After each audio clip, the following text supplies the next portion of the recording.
Janet, what are some of the mega trends that you're seeing in the industry? Yeah, there's several that catch my attention these days. One of them, of course, is complexity. And I notice that companies get pretty paralyzed by it. And it's really useful to notice that, not try to push through it, and allow for dialogue to create simplicity. And easier said than done, of course. One of the things that gets in the way is that experts tend to be very attached to their expertise.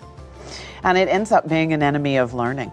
And unless an organization can see that something is creating a stall and choose to be a learner, they tend to wait too long. They won't allow themselves to be disrupted.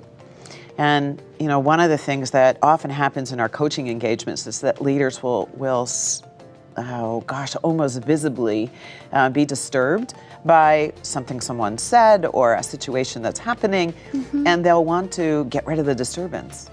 What we're really teaching them is how to lean into it. Just like conflict. Conflict's not to be managed and dismissed. We want to get curious about it. We want to notice if we have a judgment surface and then start to see what's the truth of what's happening here. If I let myself be disturbed, might I see a kernel of something that's innovative and creative?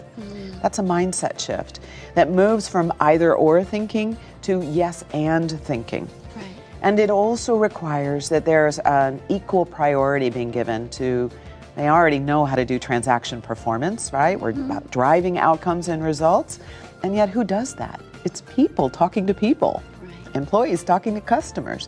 So if we're not attending to the relational development, we miss an opportunity for where our unique competitive advantage is. So complexity, expertise, not being comfortable with disruption, and not being able to improvise and allow ourselves to let connection be the pathway to new success.